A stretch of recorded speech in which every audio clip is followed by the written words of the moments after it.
صاحبان الہند، مناظر اعظم اہل سنت، حضرت علامہ مولانا ابو الوفا فصیحی رحمت اللہ تعالی علیہ کا کچھ ذکر خیر کرنے کی سعادت حاصل ہو رہی ہے۔ حضرات، آپ فصیحی ہیں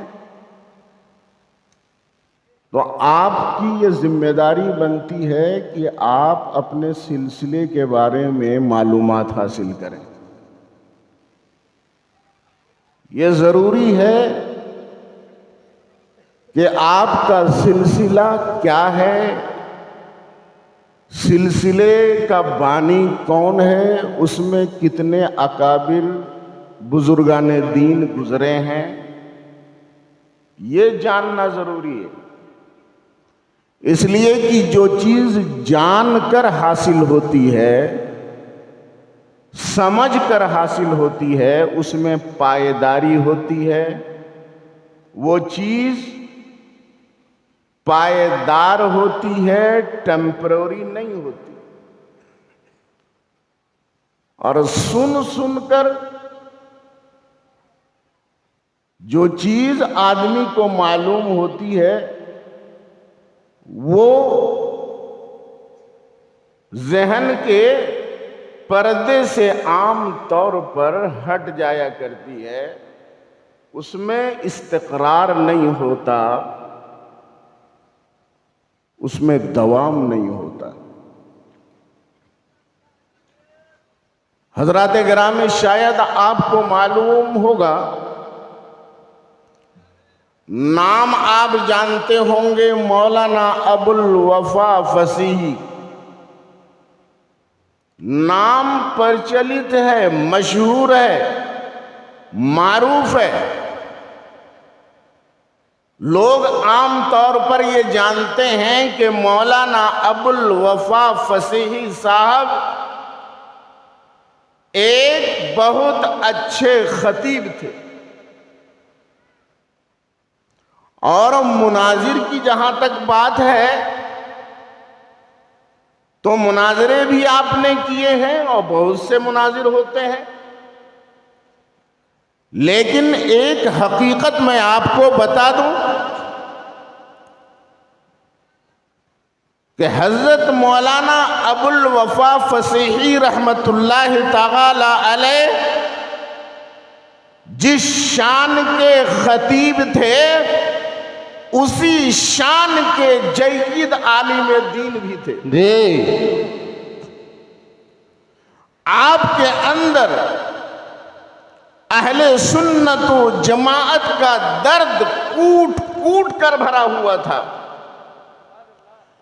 آپ نے صرف اپنی تقریروں کے ذریعے سے اہل سنت و جماعت کے عقیدے کی حفاظت نہیں کی ہے، بلکہ جہاں پر موقع ملا اور ضرورت پیش آئی، جب کوئی بد عقیدہ تحریر لے کر کے آیا ہے بد عقیدگی پھیلانے کے لیے، تو حضرت مولانا ابو الوفا فصیحی رحمت اللہ تعالی علیہ نے قلم کے ذریعے سے اس کا دندان شکن جواب دیا ہے۔ سبحان اللہ، سبحان اللہ۔ محترم حضرات، ایک موقع پر غازی پور کے ایک بد عقیدے نے، ایک غیر مقلد عالم نے ایک کتاب لکھی جس کا نام ہے رہبر اسلام۔ رہبر اسلام کتاب لکھ کر کے اس نے اہل سنت و جماعت کے عقیدے پر ضرب لگائی، اولیاء کرام کی بارگاہ میں اس نے گستاخی کی۔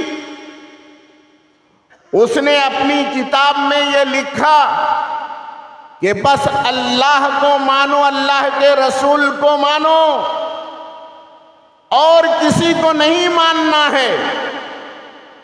میں آپ کو بتاتا ہوں، مولانا رحمت اللہ تعالی علیہ نے فوراً جواب لکھا،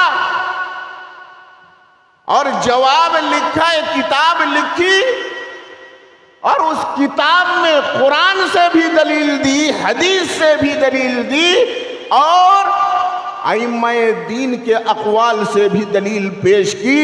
اس ایک مختصر سے رسالے کے اندر 50 دلیل کے ذریعے سے حضرت مولانا ابو الوفا رحمت اللہ تعالی علیہ نے اس غیر مقلد کو جواب دیا۔ سبحان اللہ، سبحان اللہ۔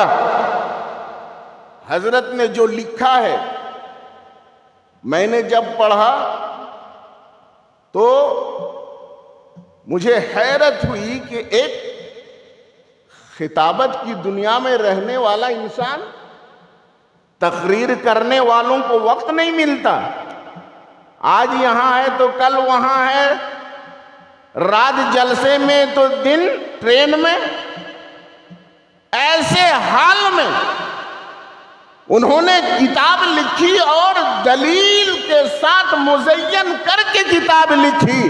وہ آپ خود فرماتے ہیں کہ وقت نہیں تھا تو میں نے اس کتاب کا مبیضہ تیار کیا ہے، تو کبھی ویٹنگ روم میں بیٹھ کر کے لکھا ہے، کبھی ٹرین میں لکھا ہے۔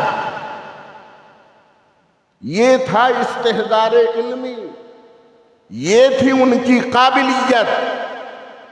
انہوں نے جو کچھ لکھا ہے اسی کی روشنی میں میں آج آپ کے سامنے اس آیت کریمہ جو میں نے ابھی تلاوت کی ہے اسی کے مطابق میں آپ حضرات کے سامنے پیش کرنا چاہتا ہوں۔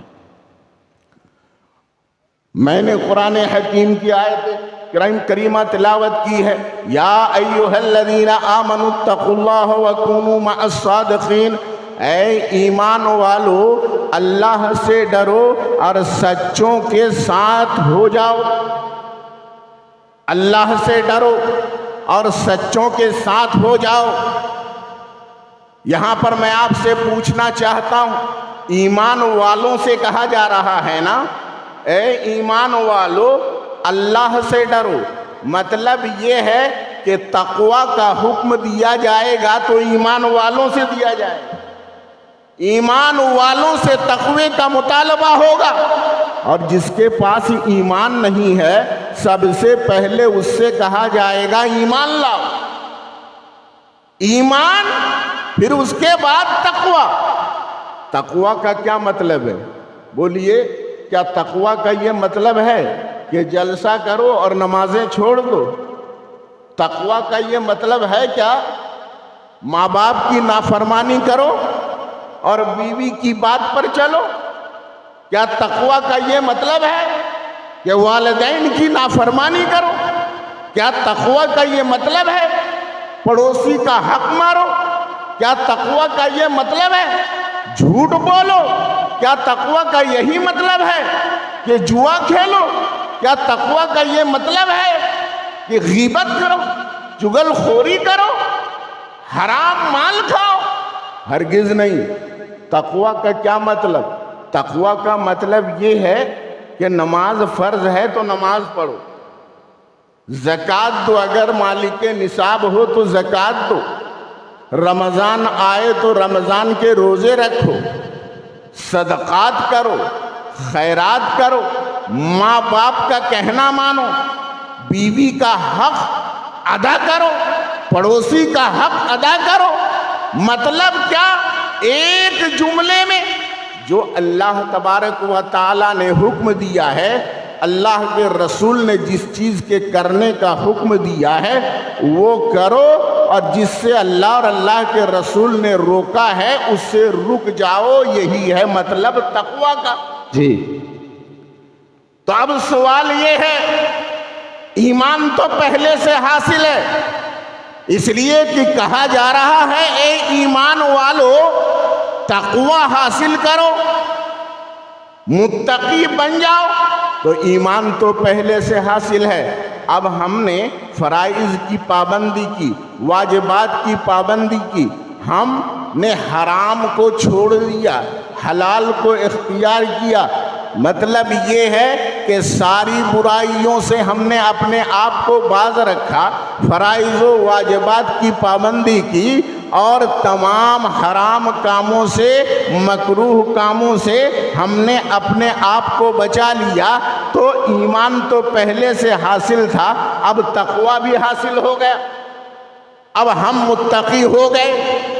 ایمان حاصل تھا، تقوی حاصل ہو گیا، بندہ متقی بن گیا، تو نجات کا دار و مدار تو ایمان اور تقوی پر ہے، نجات کا دار و مدار ایمان اور تقوی پر ہے۔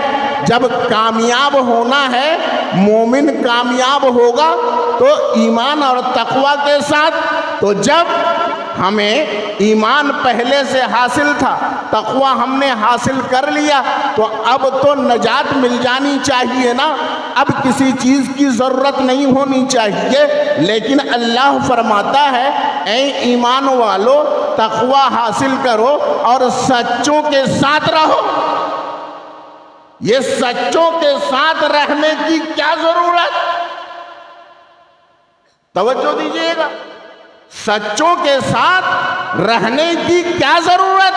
ایمان تو پہلے سے حاصل ہے، ہم کو تقوی حاصل ہو گیا، تو اب تو نجات ہو جانی چاہیے، کامیابی ہم کو مل جانی چاہیے۔ لیکن اللہ تبارک و تعالیٰ نے فرمایا نہیں، سچوں کے ساتھ رہو، سچوں کی صحبت اختیار کرو۔ تو میرے دوستوں اور بزرگوں، اس میں نکتہ یہ ہے کہ ایمان تمام دولتوں میں سب سے عظیم دولت، سب سے بڑی دولت ہے ایمان اور پرہیزگاری، تقوی، ایمان اور عمل صالح سب سے بڑی دولت۔ تو ایمان ہمارے پاس حاصل، دولت، ایمان کی دولت ہمارے پاس، تقوی کی دولت ہمارے پاس۔ اب جب دولت آدمی کے پاس ہوتی ہے تو دولت کی حفاظت ضروری ہوتی ہے کہ نہیں؟ دولت خالی حاصل کر لینا کافی نہیں ہے، دولت کو بچانا ضروری ہے، دولت کی حفاظت ضروری ہے۔ میرے دوست اور بزرگوں، ہم نے مال کمایا اور مال کمانے کے بعد ہم نے اسے ضائع کر دیا، برباد کر دیا، تو لاکھوں اور کروڑوں کمانے کا کیا فائدہ؟ جب دولت ضائع ہو گئی، برباد ہو گئی، تو کوئی فائدہ نہیں ہے۔ تو دولت کی حفاظت کرنا یہ اصل ہے۔ اب آپ بتائیے، ایمان جب دولت ہے، عمل دولت ہے، اس کی حفاظت ضروری ہے کہ نہیں؟ اس کو بچانا ضروری ہے کہ نہیں؟ تو آپ کیسے بچاؤ گے؟ ارے مال کمایا، روپیہ پیسہ کمایا، اس کی حفاظت کے لیے آپ نے لاکر بنوایا، الماری بنوائی، بکسا بنوایا، آپ نے الماری میں رکھا، لاکر میں رکھا، بینک میں رکھا، دولت کی حفاظت ہو جائے، تاکہ دولت بچ جائے، دولت کی حفاظت ہو جائے۔ مجھے ذرا بتاؤ، ایمان اتنی بڑی دولت، اتنی بڑی دولت کہ سب دولت ختم ہو جائے گی، لیکن ایمان ایسی دولت ہے کہ اگر یہ ساتھ جائے تو قبر میں بھی ساتھ ہے، حشر میں بھی ساتھ ہے، نشر میں بھی ساتھ ہے، حساب کتاب کے وقت ساتھ ہے۔ ارے حد یہ ہے کہ ایمان کو اگر تم نے بچا کے رکھا، اس کی حفاظت کی، ایمان کے ساتھ دنیا سے گئے، تو حد یہ ہے کہ ہر جگہ ایمان رہے گا تمہارے ساتھ، حتیٰ کہ اگر تم اپنے گناہوں کی وجہ سے جہنم میں جاؤ گے تو ایمان بھی ساتھ ساتھ جائے گا۔ ایمان چھوڑے گا نہیں۔ کیوں نہیں چھوڑے گا؟ کہ جب ایمان جائے گا نہیں ساتھ ساتھ، تو جہنم کی آگ سے باہر نکالے گا کون؟ جہنم سے نکالے گا کون؟ یہی ایمان ہی تو نکالے گا نا۔ ارے حدیث پاک میں آیا، ایک بندہ، گنہگار بندہ، گناہوں میں ڈوبا ہوا بندہ، حکم ہوگا اسے جہنم میں داخل کر دیا جائے، وہ جہنم میں جلے گا۔ حدیث پاک میں آیا کہ وہ جل کر کوئلے کی طرح ہو جائے گا۔ پھر حکم ہوگا اسے نکالا جائے اور اسے آب حیات میں ڈالا جائے۔ جیسے ہی اسے آب حیات میں ڈالا جائے گا، گوشت لگنے لگیں گے، ڈھانچہ سب پھر دوبارہ بن جائے گا اور اسے جنت میں داخل کیا جائے گا۔ اب وہ جنت میں ہمیشہ ہمیش کے لیے رہے گا۔ تو نکالا کس نے؟ جہنم سے نکالا ایمان نے، اس لیے کہ ایمان نور ہے۔ نور جسم کو آگ جلا سکتی ہے لیکن نور کو نہیں جلا سکتی۔ سبحان اللہ سبحان اللہ۔ اس لیے ایمان بچا رہے گا۔ تو میرے دوستو، کہنے کا مطلب یہ ہے، یہ بچائے گا کب؟ جب ہم اسے بچائیں گے نا، جب ہم اس کی حفاظت کریں گے، جب ایمان کے ساتھ دنیا سے جائیں گے۔ اب آپ بتائیے ایمان کو بچائیں گے کیسے؟ کیا الماری میں بند کر کے؟ کیا تجوری میں بند کر کے؟ کیا لاکر بنا کر کے؟ ہے کوئی حفاظت کا سامان؟ آپ نے کوئی سامان حفاظت کے لیے بنایا ہے؟ کیا آپ بنا سکتے ہیں کوئی سامان حفاظت کے لیے؟ اللہ نے ایمان دیا ہے تو اس کی حفاظت کا سامان بھی اللہ نے پیدا کیا ہے۔ بندہ اس کی حفاظت کا سامان پیدا نہیں کر سکتا، اللہ نے اس کی حفاظت کا سامان دیا ہے۔ اللہ نے ایمان کی حفاظت کا سامان یہ دیا ہے کہ اللہ نے اپنے نیک بندوں کی صحبت تمہیں دے دی ہے۔ اللہ کے نیک بندے، سچے بندے، ایمان والے بندے، یہ ایسے بندے ہیں ایمان کے ساتھ دنیا سے گزرے، ایمان کے ساتھ دنیا سے گئے۔ غوث اعظم ایمان کے ساتھ دنیا سے گئے، خواجہ اجمیری ایمان کے ساتھ دنیا سے گئے، سارے اولیاء کرام ایمان کے ساتھ دنیا سے گزرے۔ جب ایمان کے ساتھ وہ گزرے ہیں تو وہ ایمان کی حفاظت کر کے دنیا سے گئے۔ اور یہ اللہ کے بندے ایسے ہیں، اللہ کے سچے بندے ایسے ہیں کہ ان پر شیطان کا وسوسہ نہیں چلتا، شیطان کا زور نہیں چلتا۔ کیا آپ نے وہ نہیں سنا ہے؟ حضرت غوث اعظم رضی اللہ تعالی عنہ عبادت کر رہے ہیں، جنگل میں مجاہدہ کر رہے ہیں، ریاضت کر رہے ہیں، نمازیں پڑھ رہے ہیں۔ اتنے میں ایک روشنی نظر آتی ہے، آسمان میں ایک روشنی نظر آتی ہے اور ایک آواز آتی ہے، عبد القادر میں تمہارا رب ہوں، تمہاری عبادت سے میں راضی ہو چکا ہوں، اب میں تمہارے اوپر سے نماز کو معاف کرتا ہوں۔ بات سمجھ میں آ رہی ہے نا؟ جیسے ہی غوث اعظم نے یہ آواز سنی تو غوث اعظم نے کیا کہا تھا؟ تو شیطان ہے۔ جب نبیوں سے نماز معاف نہیں ہوئی تو یہ عبد القادر کون ہوتا ہے؟ تو شیطان ہے۔ لیکن وہ تو شیطان تھا نا، شیطان اپنا داؤ پیچ چلاتا ہے، وہ کسی نہ کسی داؤ پیچ سے ایمان لوٹنا چاہتا ہے۔ جیسے ہی غوث اعظم نے استغفر اللہ کہا اور کہا تو شیطان ہے، لا حول ولا قوت الا باللہ پڑھا، شیطان نے داؤ کھیلا، پیترا بدلا۔ اس نے کہا اے عبد القادر تم کو تمہارے علم نے بچا لیا۔ اگر آج کا کوئی عالم ہوتا تو پھول کے کپا ہو جاتا، ہمارے علم نے بچا لیا۔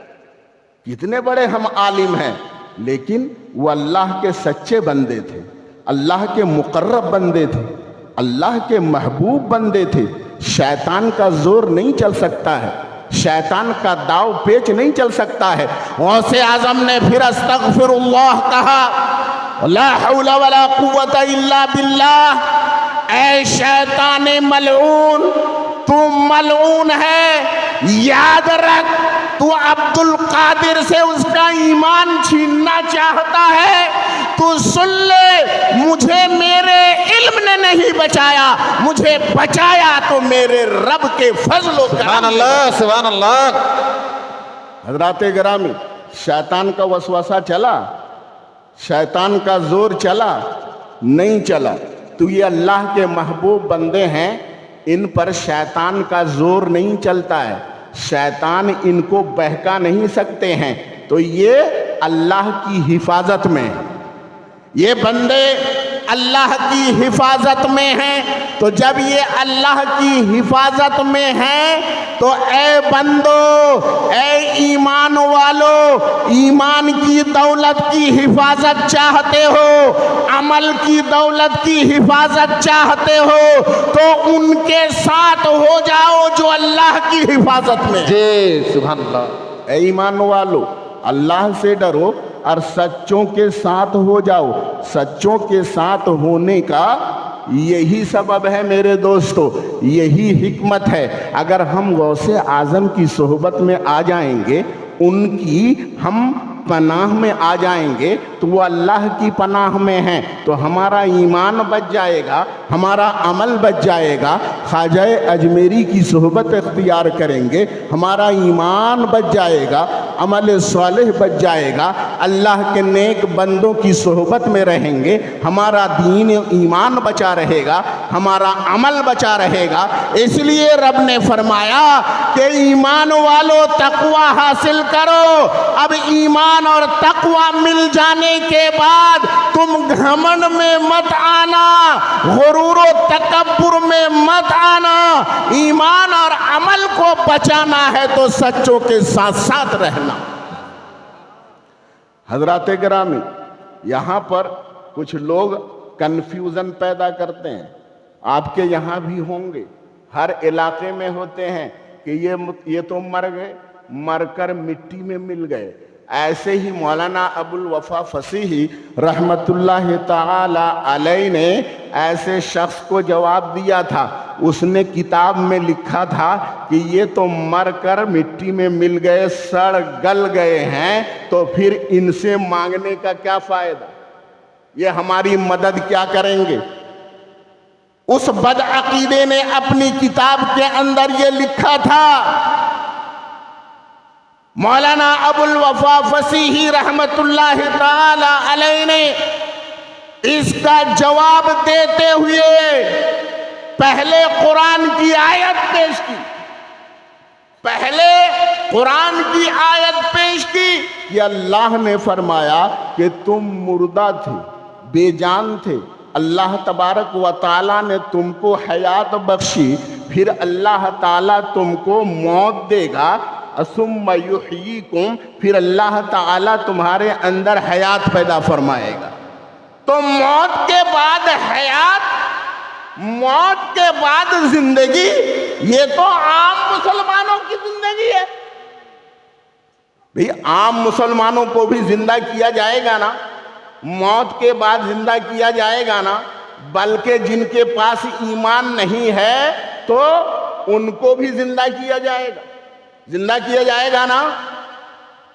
اب زندگی میں فرق ہے، انہیں زندہ کیا جائے گا لیکن ان کی روحوں کو سجین میں قید کر کے رکھا جائے گا، اور مومنوں کی روحوں کو علیین میں رکھا جائے گا، جی جنت میں۔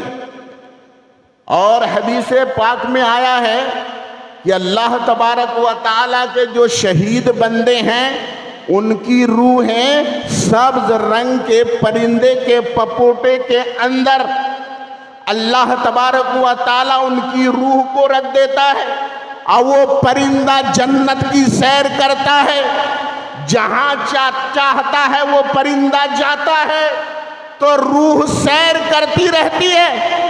حضرت مولانا رحمت اللہ تعالی علیہ نے سب سے پہلے قرآنی آیات سے موت کے بعد زندگی کو ثابت فرمایا، پھر اس کے بعد حدیث پاک جو اس سے متعلق تھی وہ حدیث پاک ذکر فرمائی، اور حدیث پاک ذکر کرنے کے بعد پھر ائمہ کے اقوال ذکر کیے۔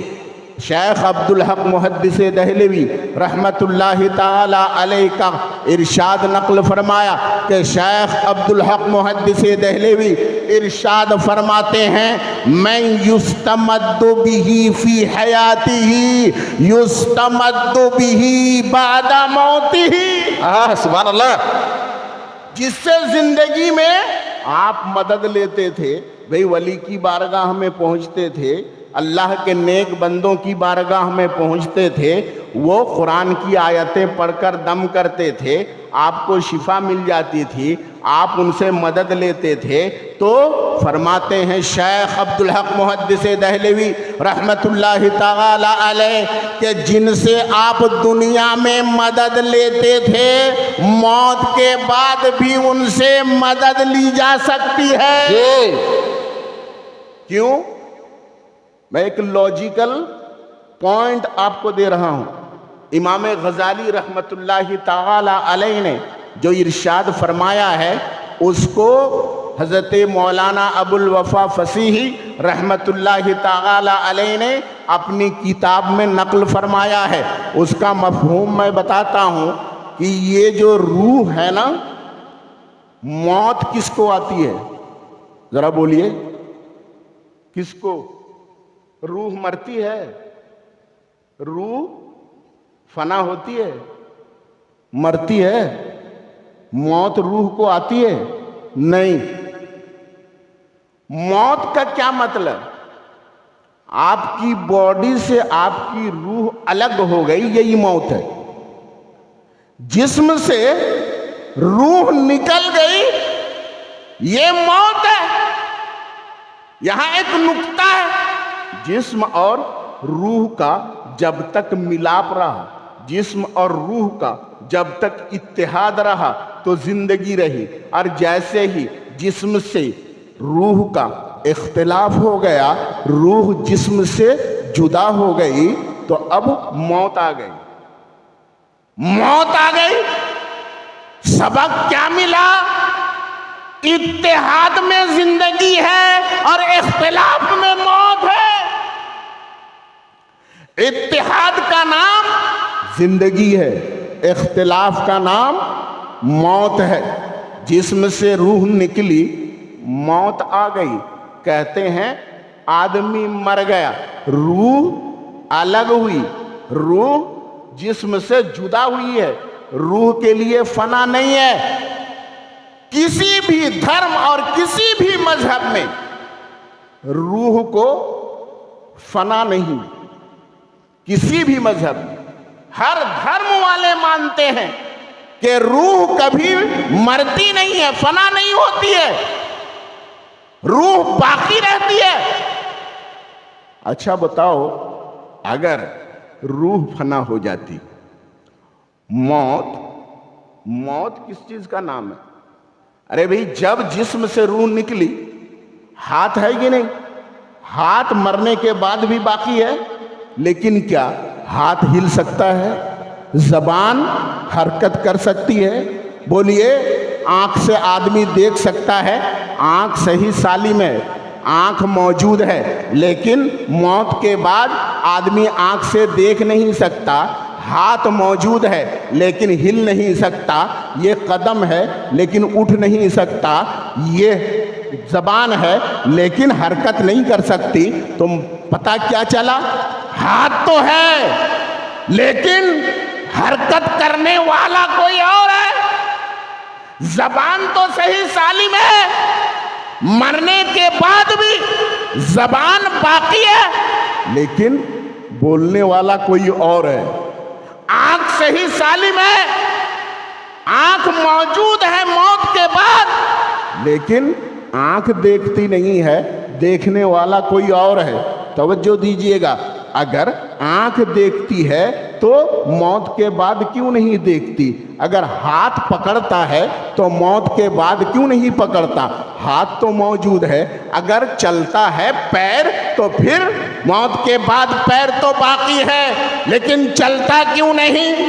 زبان موجود ہے لیکن بولتی کیوں نہیں؟ میرے دوستو، یہ اعضاء ہیں، یہ آلہ ہیں. بولنے والی کوئی چیز اور ہے، دیکھنے والی کوئی چیز اور ہے، چلنے والی کوئی اور چیز ہے، حرکت دینے والی کوئی اور چیز ہے. اسی چیز کا نام ہے روح، اسی کا نام ہے روح.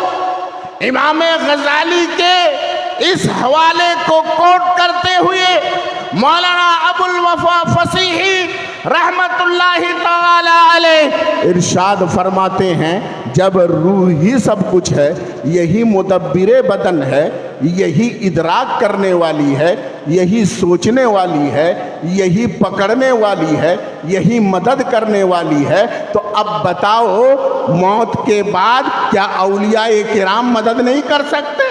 جی. ارے روح ہی مدد کرنے والی ہے، روح ہی تصرف کرنے والی ہے. جب مدد کرنے والی روح ہے تو روح تو باقی ہے، اسے موت نہیں آئی ہے. تو یہ جو اولیاء کرام دنیا سے تشریف لے جاتے ہیں نا، ان کی موت کے بعد ان کی روحیں تصرف کرتی ہیں، مدد کرتی ہیں. اور ایک بات یاد رکھو، امام غزالی نے یہاں پر ایک عظیم نکتہ بیان فرمایا ہے کہ اللہ تبارک و تعالی کے جو ولی ہوتے ہیں، جو سچے بندے ہوتے ہیں، موت کے بعد ان کا پاور اور زیادہ بڑھ جاتا ہے. جی. اور بڑھ جاتا ہے. آپ سوچیں گے موت کے بعد پاور کیسے بڑھے گا؟ تو میں آپ کو سمجھاتا ہوں. اچھا یہ بتائیے، اللہ کا کوئی بھی ولی ہو، غوث ہو، قطب ہو، ابدال ہو، کوئی بھی اللہ کا نیک بندہ ہو، اسے کھانے پینے کی ضرورت ہے نا؟ ہے کہ نہیں ہے؟ دانا پانی کی ضرورت ہے نا؟ روٹی چاول کھاتے ہیں کہ نہیں کھاتے؟ پیاس کا احساس ہوتا ہے کہ نہیں؟ بھوک لگتی ہے کہ نہیں؟ ہے نا؟ انسانی ضرورتیں ان کو بھی پیش آتی ہیں، بھوک پیاس لگتی ہے. اب آپ بتائیے، کسی بھی ولی کو جب بھوک لگے گی تو کھانے کی طرف دھیان ہوگا کہ نہیں ہوگا؟ میں لاجیکل انداز میں آپ کو سمجھا رہا ہوں. جب کھانے کی ضرورت پیش آئے گی، بھوک لگے گی، تو کھانے کی طرف دھیان ہوگا نا، توجہ ہوگی نا. پیاس لگے گی تو پانی کی طرف دھیان جائے گا کہ نہیں جائے گا؟ تو جب تک توجہ دیجئے گا، کیچ کرنے کی کوشش کیجئے گا. جب بھوک لگے گی اور کھانے کی طرف دھیان ہوگا، تو جتنی دیر تک کھانے کی طرف دھیان ہوا، کنیکشن، توجہ، اللہ تعالیٰ سے رابطہ، کنیکشن ٹوٹا کہ نہیں ٹوٹا؟ بولیے، ٹوٹا نا؟ چاہے 1 منٹ کے لیے ہو، 2 منٹ کے لیے ہو، ٹوٹا کہ نہیں ٹوٹا؟ پیاس لگی، پانی کا خیال آیا، پانی کی طرف دھیان گیا، اتنی دیر تک اللہ سے کنیکشن ٹوٹا، اللہ کی طرف سے توجہ ہٹی، روح کی توجہ پانی کی طرف گئی، روح کی توجہ کھانے کی طرف گئی. تو جتنی دیر تک یہ کنیکشن روح کا اللہ تعالیٰ سے ٹوٹا رہا، بولو اتنی دیر تک اس کی قوت میں کمی آئی کہ نہیں؟ پاور میں کمی آئی کہ نہیں؟ ارے روح کا کنیکشن اللہ تعالیٰ سے ہو، رابطہ ہو. جب رابطہ ہوگا تو وہیں سے تو پاور ملتا ہے، وہیں سے تو طاقت ملتی ہے، ادھر ہی سے تو قدرت ٹرانسفر ہوتی ہے. تو میرے دوستو، جب تک اللہ کا ولی دنیا میں ہے، جسم کے ساتھ ہے، کھانے پینے کی حاجت ہے، پیاس لگتی ہے تو پیاس بجھانے کی ضرورت ہے، بشری تقاضوں کو پورا کرنے کی ضرورت ہے. تو جب تک انسانی ضرورتوں کو پورا کرتے ہیں، اس وقت تک رب سے کنیکشن ٹوٹا رہتا ہے، لیکن جیسے ہی یہ روح جسم سے الگ ہوتی ہے، پنجڑے سے باہر جاتی ہے، اس قید خانے سے آزاد ہو گئی روح، اب نہ اسے بھوک لگتی ہے، نہ پیاس لگتی ہے، نہ اسے انسانی ضرورت کی تکمیل کی ضرورت ہے۔ میرے دوستوں اور بزرگوں، اب روح کو نہ بھوک پیاس ہے، اب روح کو بھوک پیاس کچھ بھی نہیں ہے، تو ہمیشہ رب سے کنیکشن جڑا ہوا ہے کہ نہیں؟ ہمیشہ رب سے رابطہ بولو قائم ہے کہ نہیں ہے؟ توجہ ہمیشہ روح کی اللہ تعالیٰ سے ہے کہ نہیں؟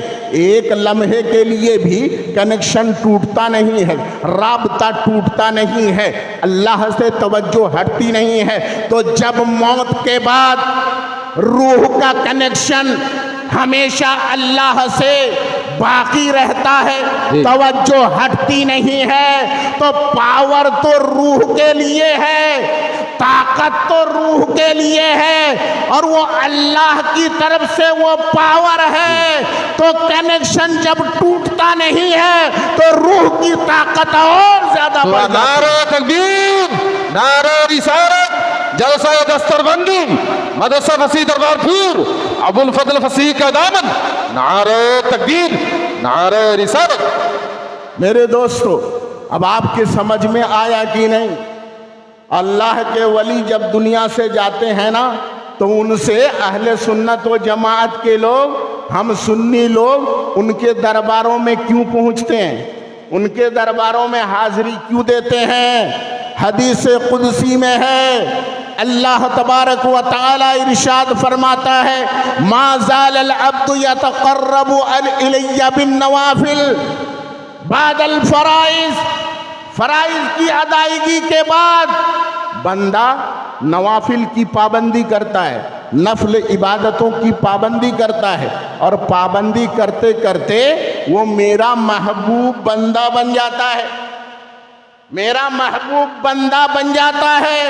فَإِذَا أَحْبَبْتُهُ فَكُنْتُ سَمْعَهُ الَّذِي يَسْمَعُ بِهِ وَبَصَرَهُ الَّذِي يَبْصُرُ بِهِ وَيَدَهُ الَّتِي يَبْطِشُ بِهَا وَرِجْلَهُ الَّتِي يَمْشِي بِهَا وَقَلْبَهُ الَّذِي يَعْقِلُ بِهِ۔ سبحان اللہ۔ جب بندہ میرا محبوب ہو جاتا ہے، میں اس کی آنکھ بن جاتا ہوں۔ اللہ کیا بات، میں اس کی آنکھ بن جاتا ہوں جس سے وہ دیکھتا ہے، میں اس کا ہاتھ بن جاتا ہوں جس سے وہ پکڑتا ہے، میں اس کے قدم بن جاتا ہوں جس سے وہ چلتا ہے، میں اس کا دل بن جاتا ہوں جس سے وہ سوچتا ہے۔ میرے دوستو، آپ سوچتے ہوں گے اللہ کسی کی آنکھ کیسے بن سکتا ہے، اللہ کسی کا ہاتھ کیسے بن سکتا ہے، اللہ کسی کا قدم کیسے بن سکتا ہے؟ اللہ تو باڈی سے پاک ہے، باڈی ہونے سے پاک ہے، اللہ تعالیٰ جسم سے پاک ہے، جسمانیات سے پاک ہے، حد سے پاک ہے، حدود سے پاک ہے، لمٹ سے پاک ہے، لمیٹیشن سے پاک ہے۔ اللہ تبارک و تعالیٰ کے لیے باڈی نہیں ہے، وہ باڈی کا پارٹ نہیں ہے، وہ کسی کی باڈی کا پارٹ نہیں بن سکتا، کسی کا ہاتھ نہیں بن سکتا، کسی کی آنکھ نہیں بن سکتا، کسی کا دل نہیں بن سکتا، کسی کا قدم نہیں بن سکتا۔ تو پھر کیا مطلب؟ اس حدیث کا کیا مطلب؟ میرے دوستو، ہم اور آپ اپنے محاورے میں، اپنے بول چال میں ہم کہتے ہیں نا، اپنے دوست کے بارے میں کہتے ہیں، وہ تو میرا ہاتھ ہے، میرا داہنا بازو ہے۔ تو کیا مطلب؟ وہ آپ کا داہنا بازو بن گیا؟ نہیں نا، وہ تو میرے لیے آنکھ بنا رہتا ہے، مطلب میری نگرانی کرتا رہتا ہے، میرا ہاتھ ہے، مطلب اس سے مجھے قوت ملتی ہے، اس سے مجھے طاقت ملتی ہے، وہ میرا حامی ہے، میرا مددگار ہے۔ میرے دوست اور بزرگوں، یہی مطلب ہے اس حدیث پاک کا کہ جب اللہ تبارک و تعالیٰ کی عبادت کے ذریعے سے جب کوئی بندہ اللہ کا محبوب ہو جاتا ہے تو اس کے ہاتھ، پیر، آنکھ، اس کے جسم کے سارے اعضاء دیکھنے میں عام انسانوں کے اعضاء کی طرح ہوتے ہیں، لیکن آنکھ تو دیکھنے میں عام انسانوں کی طرح ہوتی ہے، لیکن اس میں دیکھنے کی خاص طاقت اللہ کی طرف سے ہوتی ہے۔ جی۔ ہاتھ تو عام انسان کی طرح نظر آتا ہے، لیکن اس میں پکڑنے کی طاقت خاص اللہ تعالیٰ کی طرف سے ہوتی ہے۔ میرے دوست اور بزرگوں، اس کے سارے اعضاء کی طاقت بڑھ جاتی ہے۔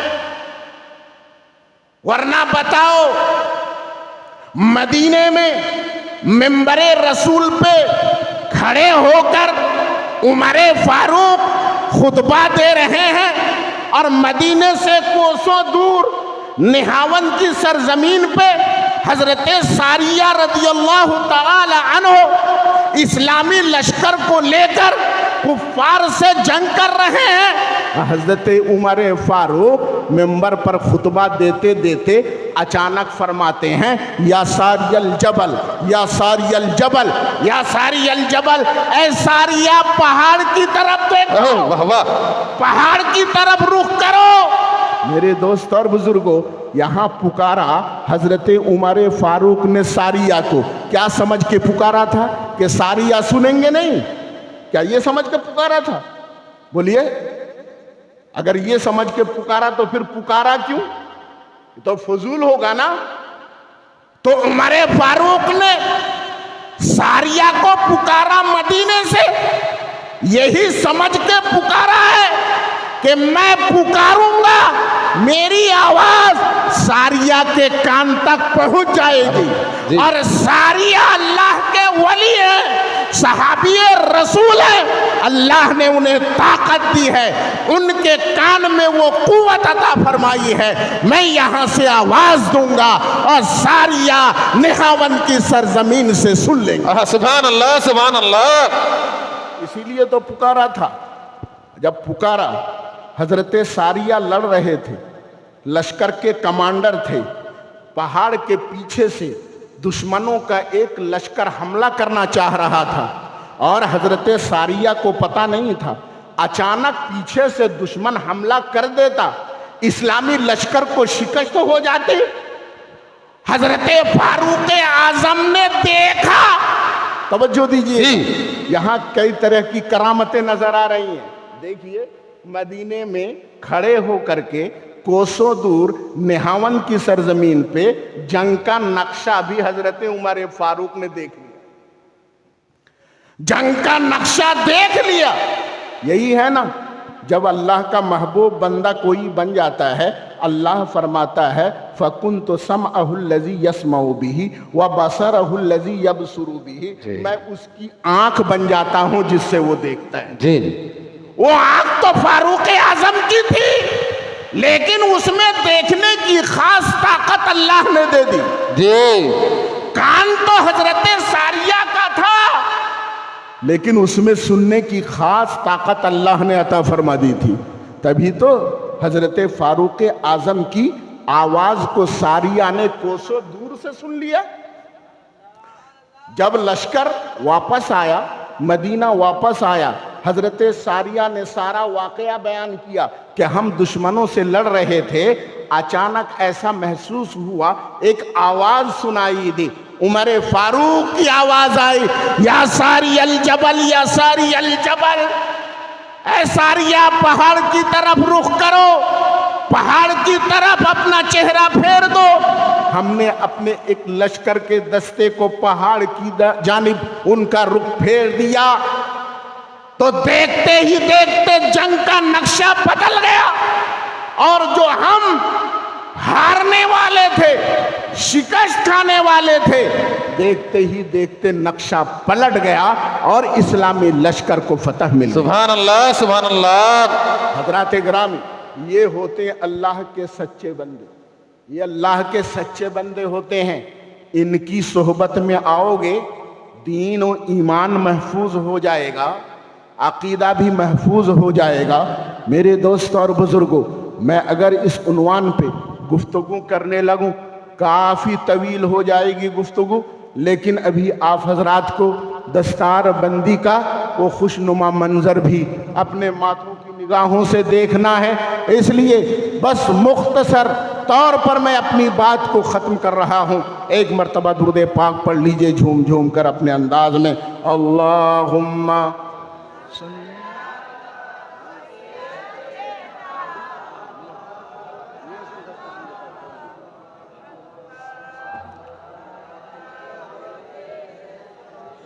وبارک وسلم صلاۃ و سلام علیک یا رسول اللہ صلاۃ و سلام علیک یا حبیب اللہ. حضرات گرامی، بس ایک حدیث پاک مجھے یاد آ گئی، وہ بخاری شریف کی حدیث ہے، میں وہ پیش کر دیتا ہوں. آپ کو اندازہ ہوگا کہ اللہ کے محبوب بندوں کی طاقت کیا ہوتی ہے، ان کی قدرت کیا ہوتی ہے، آپ کو اندازہ ہوگا. ایک مرتبہ حضرت ابو ہریرہ رضی اللہ تعالی عنہ کو نبی پاک صلی اللہ تعالی علیہ وسلم نے کچھ مال عطا فرمایا. وہ غنیمت کا مال تھا، وہ مال تقسیم ہونا تھا.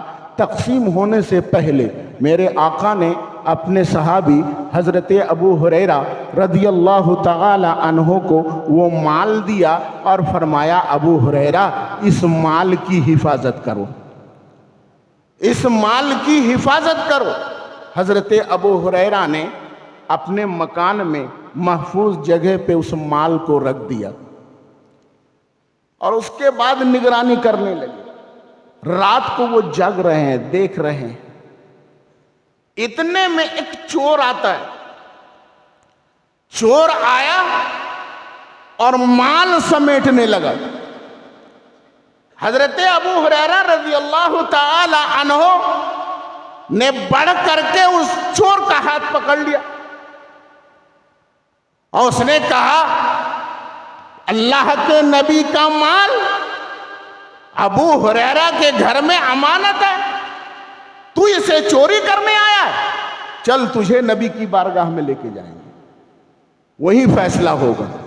اب شیطان رونے، وہ جو چور تھا وہ رونے دھونے لگا، رو رہا ہے میرے چھوٹے چھوٹے بچے ہیں، چھوڑ دو بھائی، اب کبھی نہیں آنا ہے. رحم آ گیا. حضرت ابو ہریرہ نے اس کا ہاتھ چھوڑ دیا، کہا اب تو نہیں آؤ گے نا؟ کہا کہ نہیں. اب جب صبح ہوئی تو اللہ کے نبی کی بارگاہ میں پہنچے اب حضرت ابو ہریرہ. جیسے ہی حضرت ابو ہریرہ کو دیکھا اللہ کے نبی نے تو پوچھا اے ابو ہریرہ، رات کو تمہارے چور نے تمہارے ساتھ کیا کیا؟ اب جو سوال کرتے ہیں نا کہ نبی کو خبر نہیں، علم نہیں ہے، بھی رات کو ابو ہریرہ کے گھر میں چور آیا تھا، نبی کو کس نے بتایا؟ حضرت ابو ہریرہ کو دیکھا تو نبی نے کہا کہ تمہارے چور نے رات تمہارے ساتھ کیا کیا؟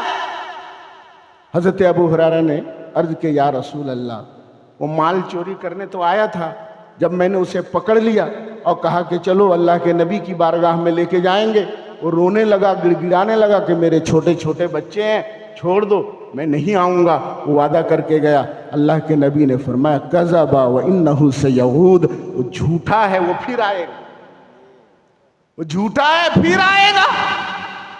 ماضی میں کیا ہوا، گزرے ہوئے زمانے میں کیا ہوا، نبی وہ بھی بتا رہے ہیں، اور آنے والے زمانے میں کیا ہوگا نبی وہ بھی بتا رہے ہیں. کیا یہ غیب نہیں ہے؟ یہ بخاری پڑھ گئے پوری لیکن خبر نہیں ہے. جی بے عشق محمد کے پڑھتے ہیں جو بخاری، آتا ہے بخار، ان کو بخاری نہیں آتی. جی واہ واہ، بخار آ جاتا ہے، بخاری نہیں آتی. نبی نے فرمایا پھر آئے گا، وہ جھوٹا ہے. حضرت ابو ہریرہ بیٹھ گئے شامی سے. آج بالکل نہیں سونا ہے، آنکھ بھی نہیں جھپکنا، دیکھنا ہے. دیکھ رہے ہیں. پھر وہ آیا دھیرے سے چور. جیسے مال سمیٹنے لگا پٹ سے پکڑ لیا حضرت ابو ہریرہ. جھوٹی چور بھی ہے پھر جھوٹا بھی ہے، آج تو چھوڑیں گے نہیں، چلو نبی کی بارگاہ میں لے کے جائیں گے. پھر رونے لگا، خوب رویا دھویا. بالکل اب مان لو، بالکل نہیں آؤں گا. چھوڑ دیا. پھر صبح کو جب نبی کی بارگاہ میں پہنچے تو پیارے نبی نے مسکرا کر فرمایا ابو ہریرہ، تمہارے چور نے کل رات پھر کیا کیا؟ انہیں یا رسول اللہ بہت رو رہا تھا، گڑ گڑا رہا تھا، بڑی دہائیاں دے رہا تھا، رحم آ گیا، چھوڑ دیا، لیکن وعدہ کیا ہے یا رسول اللہ اب نہیں آئے گا کبھی۔ پیارے نبی نے فرمایا کذب وَإِنَّهُ سَيَعُودُ، اب بھی جھوٹ بولا ہے، پھر آئے گا۔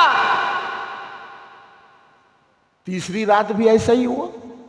اب جیسے ہی آیا حضرت ابو ہریرہ نے ہاتھ پکڑا، کہا آج تو چھوڑنا ہی نہیں، لے کے جانا ہے نبی کی بارگاہ میں۔ روز جھوٹ بولتا ہے، چوری کرنے آتا ہے۔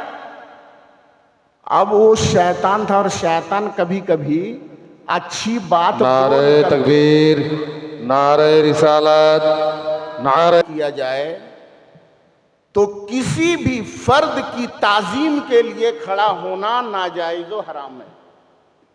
یہ مسئلہ سن لیجیے، اس لیے کہ قرآن اور حدیث کی تعظیم سے بڑھ کر کسی کی تعظیم نہیں ہے۔ گفتگو بند کر دی جائے، پھر اس کے بعد آپ جو ہے نا اپنی تعظیم کا مظاہرہ کر سکتے ہیں۔ اسی وجہ سے صاحب در مختار اور دوسرے اور فتاوی میں کتابوں میں موجود ہے کہ اگر آپ کسی بھی خطیب کی تعظیم کی نیت سے نعرہ تکبیر و نعرہ رسالت بلند کرتے ہیں تو گنہگار ہیں، یہ ناجائز و حرام ہے۔ اور ہمارے اناؤنسر حضرات کہتے ہیں فلاں کی تعظیم کے لیے لگائیے نعرہ تکبیر، نعرہ رسالت، حرام ہے، حرام ہے۔ دیکھ لیجیے آپ فتاوی کی کتابیں اٹھا کر کے، اس لیے اس کا لحاظ کریں۔ ہم سب شریعت کے ماننے والے ہیں، ہم نبی کی شریعت کے ماننے والے ہیں۔ کوئی ایسا عمل نہ ہو کہ ہم نیکی کرنے آئے ہیں اور گناہ کا بوجھ لے کر کے جائیں۔ حضرات گرامی، تو میں عرض کر رہا تھا، حضرت ابو ہریرہ نے پکڑا نہ ہاتھ، پکڑا۔ اب سن لیجیے، تیسرے روز جب عذر پیش کی، یا رسول اللہ بہت رو رہا تھا، تو اب یہ ہے کہ رویا دھویا تو کہا کہ اے ابو ہریرہ میں ایک بات بتا دیتا ہوں، ایک فائدے کی بات بتاتا ہوں، اگر وہ میں بتا دوں تم کو جو تمہارے فائدے کی ہے تو مجھے چھوڑ دو گے؟ کہا کہ ہاں ٹھیک ہے میں چھوڑ دوں گا، بولو کون سی ایسی بات، کون سی ایسی نیک بات ہے؟ تو اس نے کہا کہ سونے کے وقت جب بستر پہ جاؤ تو اگر تم 3 مرتبہ آیت الکرسی پڑھ لو گے اور پڑھ کر کے اپنے جسم پر دم کر دو گے تو پوری رات شیطان کے فتنے سے بچے رہو گے۔ سبحان اللہ، سبحان اللہ۔ میں نے چھوڑ دیا یا رسول اللہ، اس نے یہ عمل بتایا، چھوڑ دیا۔ تو پیارے نبی نے کیا فرمایا کہ وہ ہے تو جھوٹا وَلَكِنَّهُ صَدَقَ، لیکن بات اس نے سچی کہی ہے۔ جی جی جی، جھوٹا بھی تو کبھی سچی بات بولتا ہے نا۔ نبی نے کہا کہ وہ جھوٹا ہے لیکن بات اس نے سچی کہی ہے۔ ابو ہریرہ جانتے ہو وہ کون تھا جو 3 دن تک تمہارا چور بنا ہوا تھا، تمہارے گھر میں چور بن کے آیا تھا؟ معلوم ہے؟ نہیں یا رسول اللہ، کہ وہ شیطان تھا، شیطان جی، چور بن کے آیا تھا۔ یہاں بتانا کیا ہے؟ ارے حضرت ابو ہریرہ کو ٹھیک ہے معلوم نہیں ہو سکا یہ شیطان ہے، لیکن شیطان کا بازو پکڑ لیا، اپنے قبضے میں لے لیا اور لے کر نبی کی بارگاہ میں جانے لگے۔ تو اللہ کا جو محبوب بندہ ہوتا ہے نا، شیطان کو بھی اپنے کیپچر میں لے لیتا ہے، اپنے قبضے میں کر لیتا ہے، اور شیطان بھی اس سے پناہ مانگتا ہے، معافی مانگتا ہے۔ سبحان اللہ۔ بہت لمبی گفتگو ہو گئی، اب آپ حضرات تشریف رکھیں۔ انہی باتوں کے ساتھ میں اپنی گفتگو ختم کرتا ہوں۔ وآخر دعوانا